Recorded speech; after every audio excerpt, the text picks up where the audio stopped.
Hello, Stitchers. Welcome to Stitch Please, the official podcast of Black Women Stitch, the sewing group where Black Lives Matter. I'm your host, Lisa Woolfork. I'm a fourth-generation sewing enthusiast with more than 20 years of sewing experience. I am looking forward to today's conversation, so sit back, relax, and get ready to get your stitch together.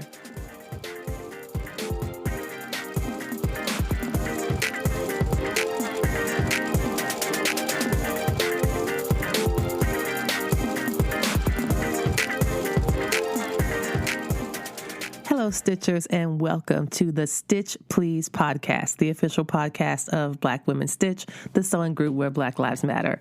I am Lisa, coming to you from Charlottesville, Virginia, in a newly reconstituted podcast studio. Before, my podcast studio was my son's room that I was using while he was at college, and now, thanks to the coronavirus and the shutting down of schools throughout the state of Virginia, he is at home.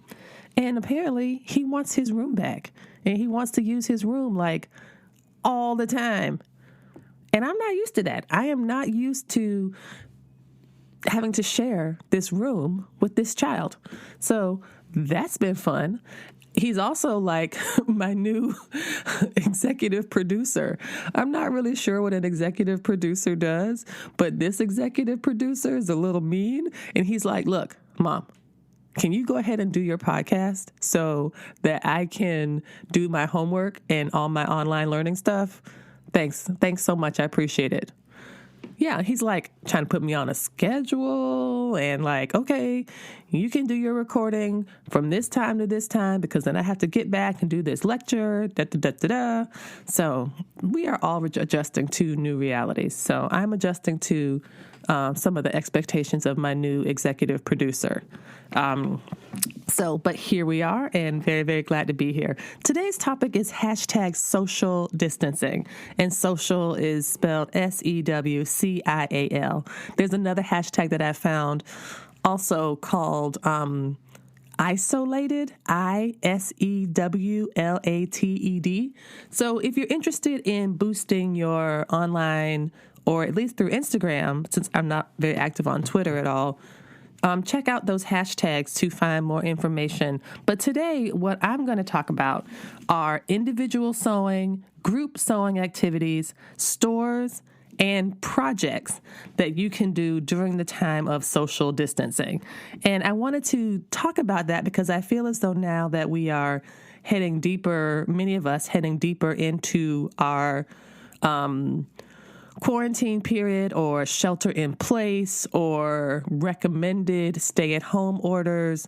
Some have become more mandatory depending on where you're located, in which part of the country in the United States, as well as in which part of the world, how severe the consequences might be for being out when you have no quote-unquote need to be. And I think that the distinction these days between need and want tend to be pretty porous, it seems. Some folks, I think, are still out and about doing what they would normally do, having picnics and doing all kinds of stuff, apparently. I've not witnessed that because I've not been outside. But I do think that, everyone wants to flatten the curve, which is the phrase that we are using to describe making sure that the death toll is not as high as it could be without any type of modifications to our behavior. And this is like an unprecedented gesture of public health or for public health. And so we really are all in it together because, this affects all of us. And I just think it's worth talking about now that we are at home, for those of us who are fortunate enough to be at home, that we do have the privilege and the luxury of being able to sew while we are here. And so I wanted to talk about a few things that people had been doing and people seem to be enjoying doing during this time. To get started, I wanted to talk a little bit about, at least the background as I understand it, of the hashtag social distancing. I think it's important to realize that sewists like puns, especially puns where you can use the word sew or sewing in different ways. So, so much fun, so classy, so this, so that, spelling it S-E-W instead of S-O. My first experience with this was with two experiences. The first one is from Naomi Johnson, who is the organizer of DC Frock Tales. And at the shop where she works part-time, the shop called Three Little Birds, they do a weekly sewing gathering called Social, and it's spelled S-E-W-C-I-A-L. I also learned later about a group organized by Crystal Branton, who will be on our podcast next week, talking about her group, which is the Black Girl Social Club, which is a group she has on Facebook. So those are just two examples of using the word social, spelling it S-E-W-C-I-A-L, in advance of the need for social distancing. But I wanted to talk a bit about some individual acts of sewing that people have done to kind of generate community. And this is something I think is really great about social media, or social media, S-E-W-C-I-A-L. Who knows? Maybe I'll call the podcast that. I guess I'll have to ask my executive producer what he thinks. I'm pretty sure he's not going to care what I call it. Okay, so individual acts of sewing that people have been doing include classes and projects. They include people want to sew something new. That's something that they thought that they could do during this time. And I guess a lot of it depends on what your sewing time and space looks like now. For some people, they seem to have like a lot of free time.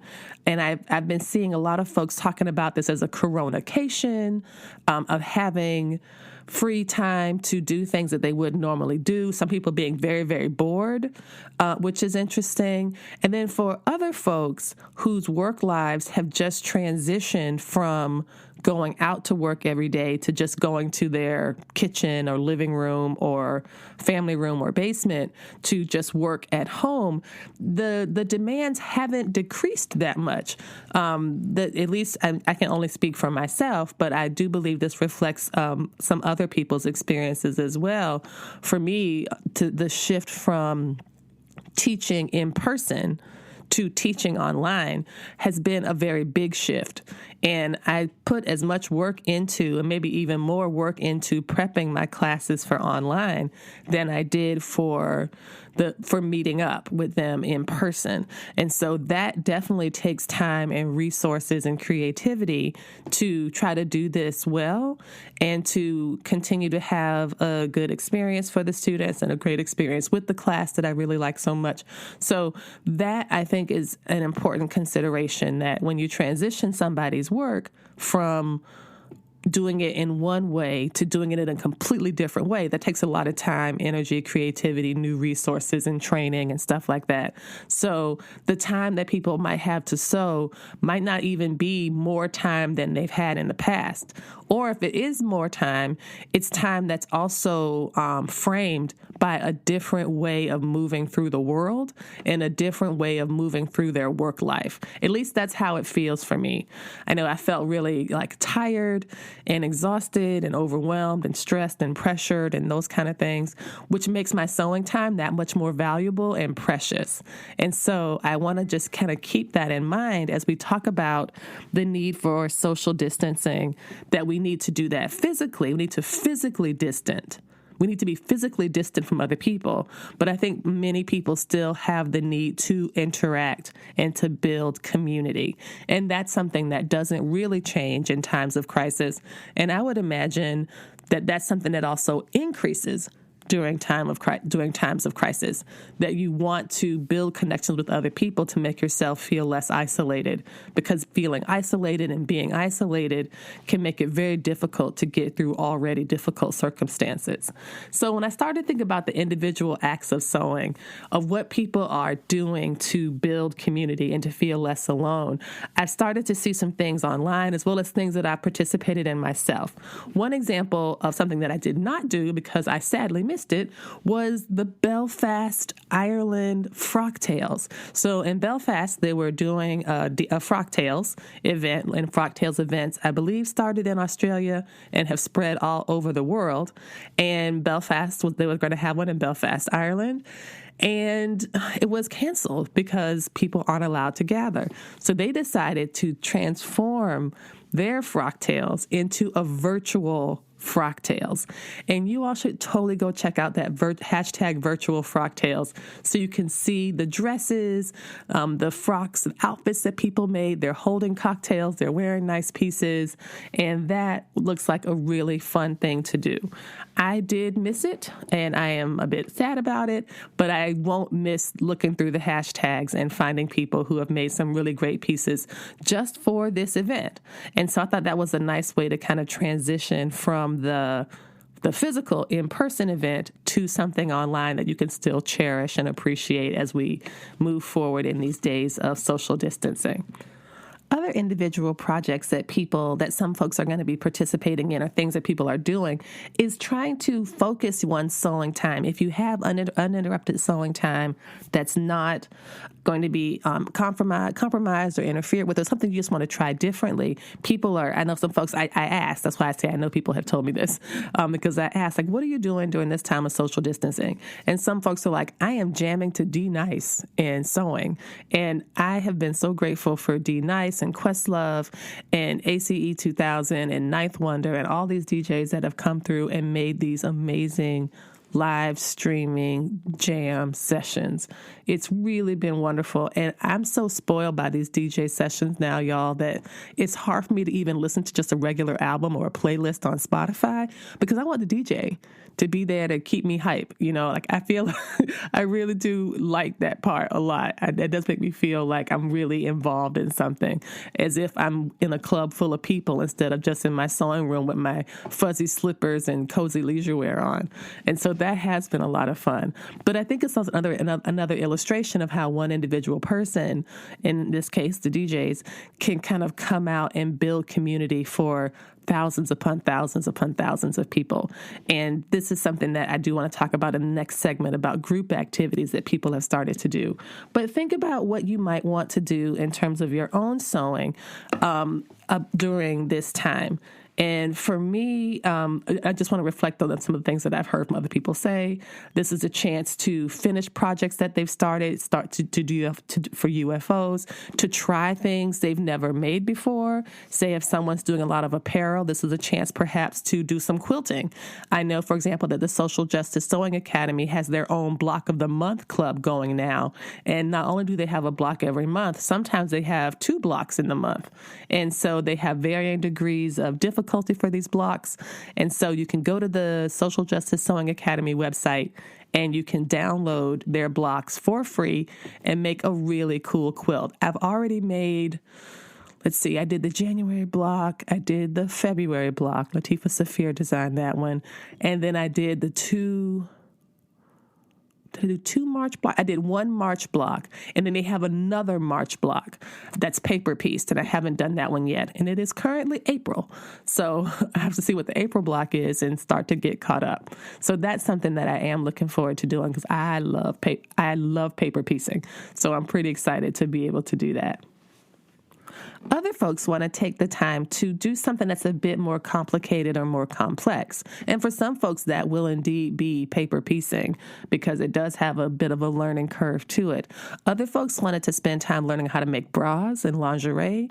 And I thought that was another really great example to just basically carve out some time to do something a little bit differently. And that's something that one of the creativities of sewing allows us to do. So when we come back, I'm going to talk about some of the group activities that people can do with hashtag social distancing. So stay tuned. We'll be right back.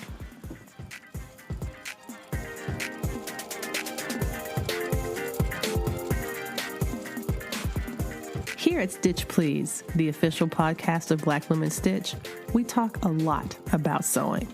But if you want to see and not just hear about some of the things we've been discussing, feel free to join us on the socials. You can find us at Stitch Please on Facebook, And you can also find us on Instagram at Black Women Stitch.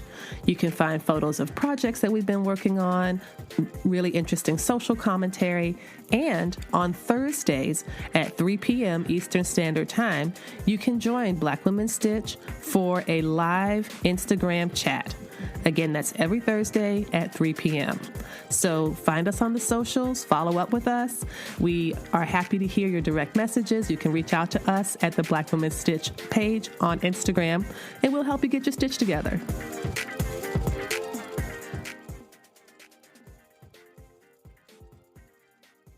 Welcome back to Stitch Please, the official podcast of Black Women Stitch. We're talking today about hashtag social distancing. And I talked in the previous segment about individual activities that people were doing, individual sewing projects that people were doing. And now I want to turn to some of the group projects that I've seen people be involved in and some that I'm trying to be involved with myself. One of the first ones I thought was pretty compelling is one that I did last year, and that was hashtag So Fresh, So Clean 13. And this is organized by Sew EU and it's a challenge, a self-guided, self-paced challenge that asks you to sew 13 pieces for yourself. I thought that was a pretty simple requirement, and there's a certain time frame, and I will try to put a link to the challenge in the show notes. Well, I can actually just do that. I don't think it'll be that hard to do, but the hashtag is So Fresh, So Clean 13. I did it last year, had a really great time, and so this is individual sewing, of course, but that you're participating in a larger group activity, and that's a lot of fun. Another one that's also from last year, it's back again, and that's hosted by Crumpets Tea and Sewing, and it's called hashtag Sew Maxi by Mother's Day. And the Sew Maxi by Mother's Day is asking people to make a maxi dress in time for Mother's Day, which will be a nice thing you can wear to brunch or to your living room, depending on where you'll be holding Mother's Day, or you can have brunch in your living room. This reminds me of just one quick point that I wanted to bring out. I know there's some folks who might wonder, is it worth sewing garments for yourself during the time and the age of social distancing, when you can't go places and you can't go out and stunt and you can't put on your fancy dress and wear your outfits to church at Easter or to different social events and stuff? And I believe the answer to that question is absolutely yes. For me, that's what the answer is. The answer is yes. You want to put on your nice clothes. I am still trying to make this jumper. I'm going to work on it today, I promise. It's the South Shore romper. I really want to make it. I've seen stunning versions from friends and Insta folks whose work I really admire. And I am going to make that even if no one sees it but me. And the fact that I see it is good enough. And so I'm super excited about that. So don't feel like you can't do nice things for yourself unless somebody else sees it. I don't know. Just something to think about. So I will probably participate. Since I did the So Fresh, So Clean 13 last year, and I did not do the So Maxi for Mother's Day last year. I might switch. I might not do the So Fresh, So Clean 13 this year and instead do the So Maxi. But both of these are really great challenges that people are working on. In addition, people have found really wonderful ways to build community around this time of isolation. And one of those is through things like using the technologies like Zoom and Facebook Live and Instagram Live. So Julian Cordell has a group called So Manly, MANLY, and it's not just for men who sew, it's for anyone who sews menswear. And so I spoke with Julian, and he said that he mentioned this on one of my Instagram Lives, that he does a Facebook Live regularly in his group. So if you apply to join his So Manly group, you get to be in contact with Julian as he talks about different issues and projects and techniques in his So Manly group. So I think that sounds like a lot of fun. In addition, So Much Talent, Alethea Hudson, she has a group called So Much Talent, and I know she does regular challenges every month. I believe last month they sewed bras, and I'm not sure what the challenge for April is yet, but if you go to her page, So Much Talent, you will see what the calendar is. And there's lots of great groups online. Cut Sew Wear is another great one that Naomi Johnson, as I mentioned earlier, is involved in, as well as all of the sewing, not all, but many of the sewing shops have sewing groups that are doing activities online or doing tutorials and things like that. So that's another great example of something that you can do as a group. One more thing that I thought was pretty exciting was a virtual sew along, where people all work together on a singular project or all sit down together and sew something, anything, just get together and sew. And Project Sew, which is a brainchild of Monica from That Sew Monica, has recently branched out into Atlanta, and Nikki from Sewing My Style helps to work with Monica on that project. And most recently, I believe the April edition of Project Sew was something they called the Zoom Room. And so this was a Zoom-based Project Sew, where everybody was sewing in their own sewing rooms, living rooms, dining room tables, kitchen tables, but we're also all connected. And that is pretty exciting because it's kind of like doing a sewing project like with your friends. It reminds me of like when my mother in the summertime, because she was an elementary school teacher, she had the summers off, and she and my cousin, who is her cousin, actually also my cousin, but her age, my mother's age, would get together in the summer and they would sew in the summer. And so we would be outside playing and they would be inside sewing our clothes for the fall, for the school year. And so I think it's really fun to get together and sit down and sew with friends and family. And in this time, it's not possible to really do that unless you happen to have a relative who lives in your house who also sews, and you all could do that together. But for me, I would have to connect through Zoom, through FaceTime, through another digital medium or another digital platform. And so that's something I thought was really great, too, about sewing in #social distancing, because if you're like me and your work has transitioned to Zoom or to your laptop or to your phone or whatever, then you associate your phone and laptop with labor, with work that you have to perform for a certain reason or a task that's being extracted from you by a larger institution. And to have happy hour, which I'm going to talk about in a second, to have a sew along, to have a group chat, to have something like that through Zoom rather than just having it be work related, I find that very encouraging. It really does make me feel like, okay, this platform is not just for work.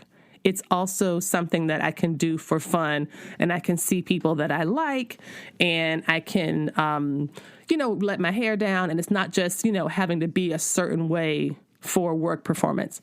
Not that I don't like people that I work with, and I certainly like my students. So, but you see what I'm saying? Like, there's a difference of doing this in a way that's actually social-based rather than teaching-based or work-based or reading-based or something like that.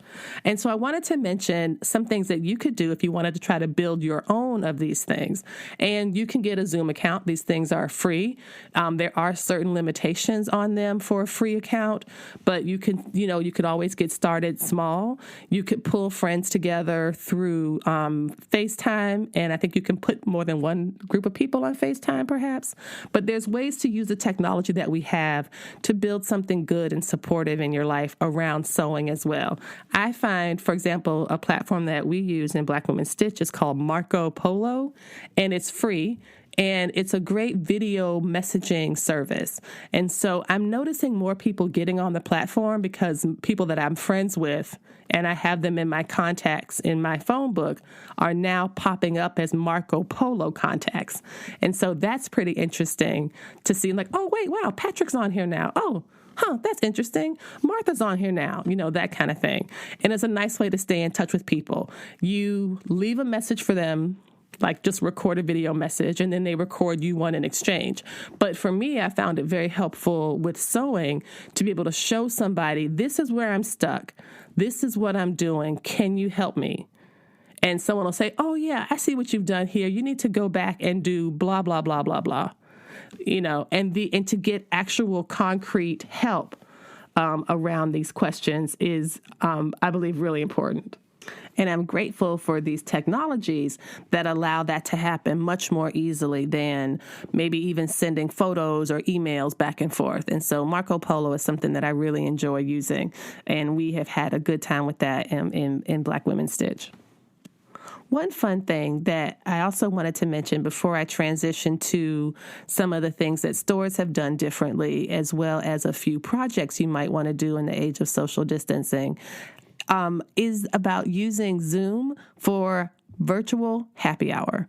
My friends and I have a virtual happy hour. We meet up once a week and have cocktails and talk and just laugh. And it really is making me feel better about Zoom overall, because usually Zoom means meeting, Zoom means class, Zoom means work. And now Zoom can mean fun time with my friends. Zoom means sewing advice. Zoom means laughter and just hilarity and levity, which is something I think everybody needs more of. So if you wanted to start something like that, get a Zoom account, pull some of your friends on there, depending on, you can have a lot on there. I recently, in the last couple of weeks, have attended church services at Imani Church in Oakland, California. I'm in Virginia, and my friends invited me to attend the Zoom services, and y'all, it was really just what I needed. It was just so wonderful and so beautiful. And there was hundreds of people on, and just to see all the faces, and some people don't see their faces, to listen to the music and the message and all of it. It was just really very great, and it was really affirming. And it was one of those examples, as I was saying, that I think about Zoom as something that is work related, and normally that's only what it would be.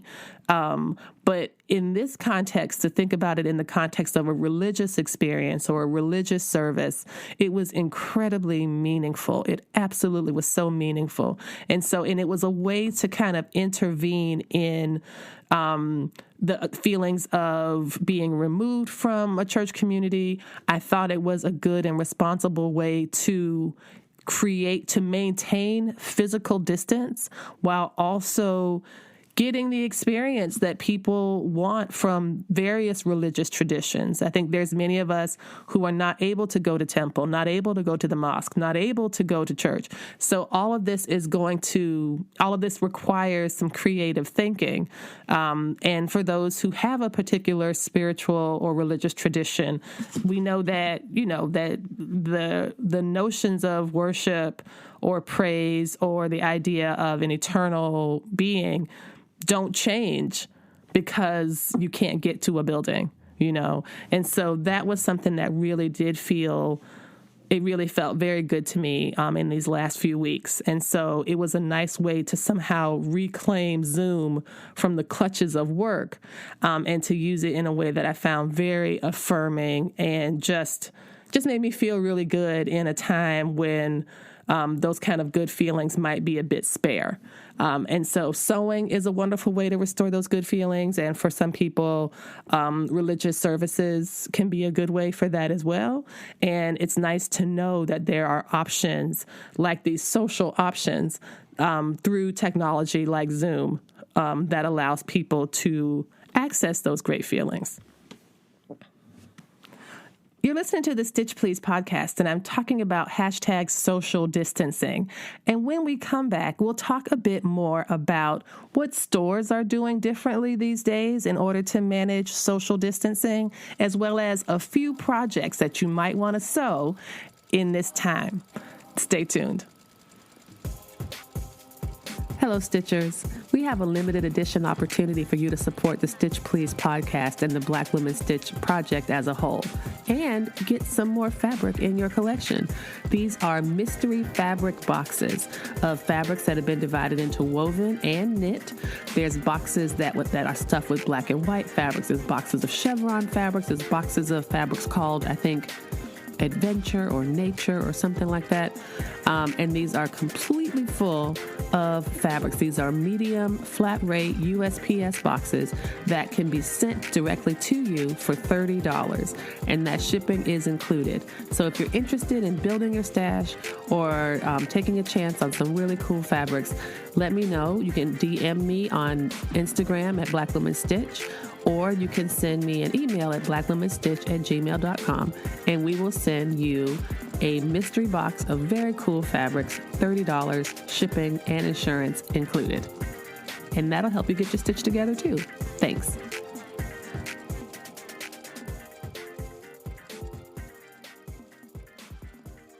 Welcome back to the Stitch Please podcast. Thanks for joining us.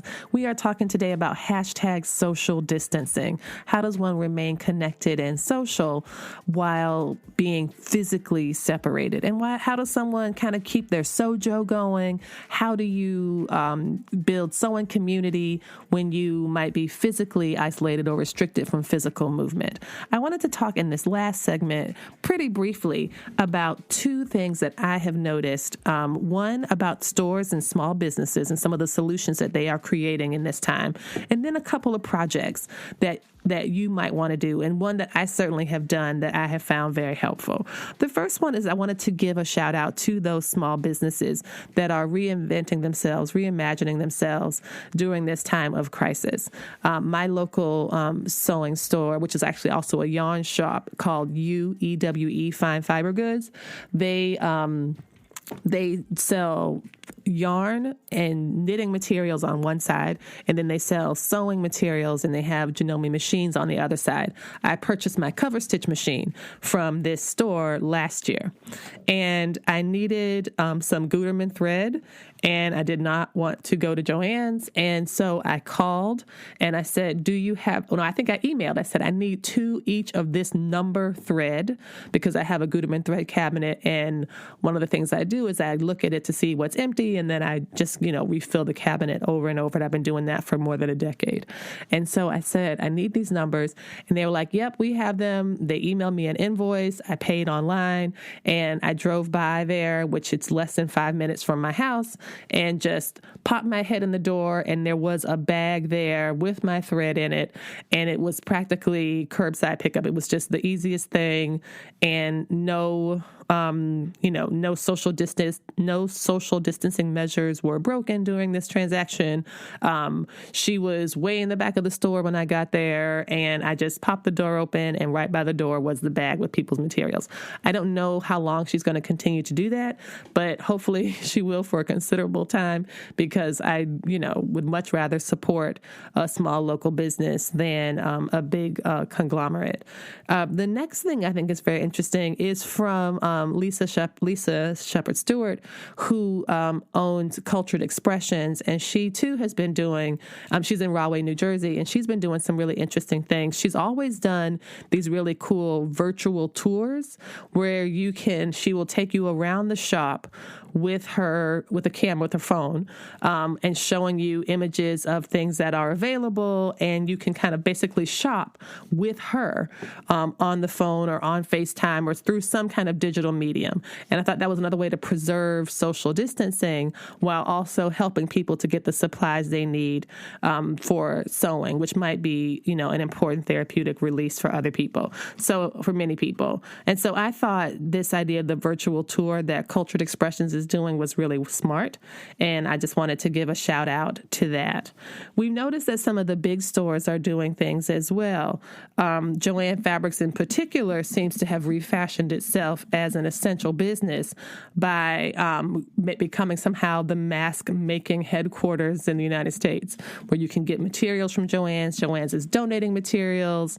Lots of people are turning to Joann's for that. I am not going to talk about masks right now. I did talk about them in an episode 2 weeks ago about making masks ? There might be a time when I come and talk about them again coming up in the future, because so much, of course, has changed since the mask making episode that I aired a couple of weeks ago. But I have heard from quite a few people who are not sewing masks because they see this as a stressful activity. I personally found it stressful. I did end up making about maybe a dozen masks, maybe more, for my family, and mailed it to different parts of the country so that everybody would have something. But it was not, it just felt very stressful to do. And it's also something that I find problematic. I feel like people should not, that we should not be distracted from the fact that this is a huge failure of our medical establishment to provide essential workers, nurses, doctors, clinicians, with PPE to save their lives, to protect them and keep them healthy. There is no way that 2 layers of quilting cotton is going to do what an actual N95 mask is going to do. And the idea that now the CDC has recently recommended that everybody wear one when they're out and about. The same concerns I had in the previous episode about this, about more people being out in the streets now because they have a flimsy bandana tied around their face or a T-shirt pulled up to their chin, or are wearing a fabric mask made of 2 layers of cotton fabric and maybe a vacuum cleaner bag in the middle, or dryer sheet, or air conditioning filter, or whatever, that this is not a replacement for social distancing. And so all of that kind of anxiety was going into the constructions of the masks for me as I was making mask after mask after mask. And of course, everybody who knows me knows that I love to sew, but I am not going to be, I do not love sewing these masks. I still have a couple more that I am going to make because I have friends who reach out to me directly, but I'm also for a particular type of mask that they were needing. But there are so many people, y'all, who are making masks now and who love making them. They are selling them. They are, which I feel much different about than I did before. Now that everybody has to have them, I'm much more kind of flexible on the notion of selling them. My personal opinion was, if the country was going to require everybody to have them, they should provide them. You know, that just seems like basic to me.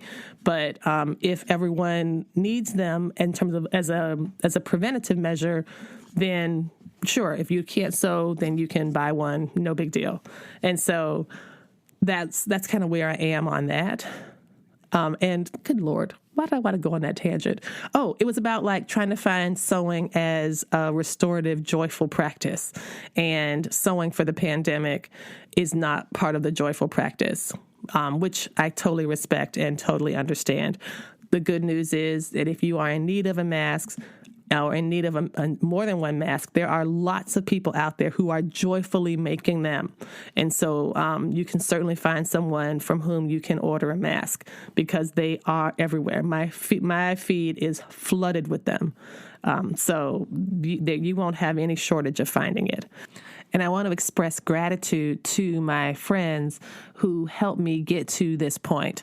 I was certainly very anxious about the masks themselves and felt bad about not wanting to make them, et cetera, et cetera. And this was a really important reframing to give myself permission to not do these things if they were that stressful, especially in the context of other folks who are out there doing them quite happily. And so that was really very helpful to me. So thanks, friends. I want to turn really quickly in our last moments to a couple of projects that you might that you might consider useful in this time of social distancing. I know that many of us are returned to or at homes that are quite different than the ones we had before the virus crisis began to land on us here in the United States in ways that it had already landed in other countries around the world. As I mentioned in the episode a few weeks ago, both of my kids are home. I have a young one who is in high school and an older one who is in college. Both of them are juniors, which is in the third year of their 4-year education in secondary school and college. And this means that I no longer have a private podcast studio, everybody. As I said, I lost a private podcast studio, but gained an executive producer. Yes, the executive producer, as I said, I'm not sure what they do. I thought they provided money for projects, but this one just seems to provide an endless stream of complaints about me being in his room during the times that he also wants to be in there. But, we'll work on him. It's training. People need training. And so I totally do plan to train him in his new role. But one of the things I've noticed is that I don't know if it's just me or it's because these are teenage boys or boys who are in that kind of a growth spurt or whatever, but these children eat like locusts. I mean, it's like I put food down and set it aside, and then they find it, and then they eat it. And I was like, wait, where did that come from? Like, oh, we found this downstairs. And I'm like, it was hidden from you. So this notion of somehow like putting things away so we don't have to shop so much and we can reduce our trips to the grocery store and stuff, all that seems to be lost on them. So another thing, I'm trying to kind of reduce the paper products we are producing. And so one thing I was suggesting people think about, and something that we've always done, is cloth napkins. And those are really, they're not that hard to make, and I really enjoy making them. And once you make like 1,000, well, it feels like 1,000. Once you make a set of them, you can, you'll have them for quite a while. We're using some napkins that I know I made when these kids were in elementary school. I know these are 10-year-old napkins, and they're good for other things, wiping down tables and surfaces with disinfecting liquids. You can use them for cleanup. And so I'm really trying to cut back on our paper towel use. These children think that I am made of paper towels. They love paper towels. And I buy the selective size that allows you to take a full size sheet, which I guess could be like a 12 by 12, for example, and it's cut into a 6 by 12. You can tear them off into smaller sizes. They don't care. They just rip off a yard of paper towels to dry their very small hands. And after so much of this, I was like, I'm not going back to Costco. I am not buying more paper towels. These are meant to be for disposable things. We can wash things now. And so what we did was I purchased actually so nice. Actually, my executive producer, he purchased it with his little money he'd saved. Wait, I think I paid him back. So anyway, I purchased a set of 6 bath towels, I think from Bed Bath & Beyond. Not bath towels, goodness, kitchen towels. And it's the kitchen towels, like they're not bar mops. They're a little bit thicker than that. And so what I did was I took, and I'll include a photo of this, I put a piece of black grosgrain ribbon and stitched that along the bottom. And then I embroidered their name on it, but I did it actually backwards. I hooped, maybe it's like a 2-inch wide piece of grosgrain ribbon in my embroidery hoop on my machine, and I programmed their names into it. And then I stitched their name on the ribbon. I removed the ribbon from the embroidery hoop and sewed that ribbon onto the hem of the kitchen towel. And now at everybody's place at the kitchen table, everyone has their kitchen towel with their name on it. What I then had to do was remove the paper towels from the kitchen. And I just put them under the sink. But they tend not to look down there. But I'm sure if they thought there was food under there, they'd be looking. But they were... That has really helped to cut down on some of the paper towel consumption and, us having to buy them so often. In this case, out of sight equals out of mind. completely worked, and it's really helped to reduce the paper towel consumption, and they're using the cloth napkins and their own towels to dry their hands after they wash them, because they have to wash them a lot. And so that was really helpful for me and just my own peace of mind, because I was just frustrated by that. And so there's a lot of recalibration that's going to be required as people's living circumstances change, like living with, kids again, or bringing your college age kids home, or your teenagers or even younger ones being home all the time. I think it's just going to require a new way of just being. And so for me, that's just the paper towel thing is just a small little nuisance distraction thing that I certainly took more seriously than anybody else in the entire family. Nobody else cared about this paper towel issue more than I did. But because I cared about it and because I sewed, I could do a little something about it. And it really has helped me personally. And, like they say, if mama ain't happy, ain't nobody happy. So we're going to get some happiness around here, at least for me. And on that happy note, this concludes our episode on #social distancing for the Stitch Please podcast.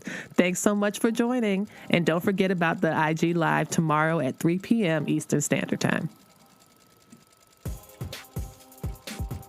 Thank you for joining us for this week's episode of the Stitch Please podcast, the official podcast of Black Women Stitch, the sewing group where Black Lives Matter.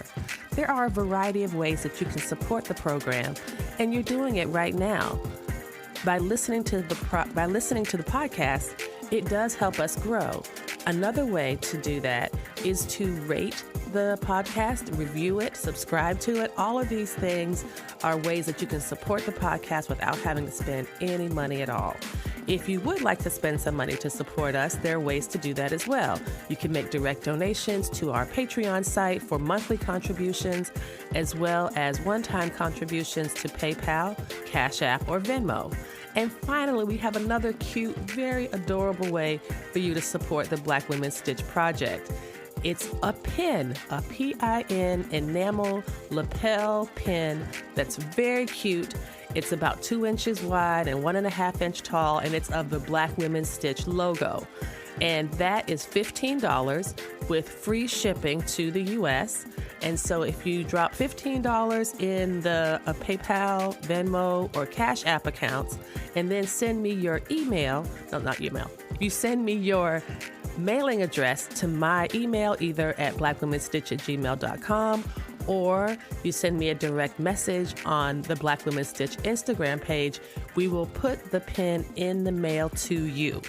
Again, free shipping, $15 for the pin, and all of this goes to support the Black Women Stitch project. Thank you again for joining us this week.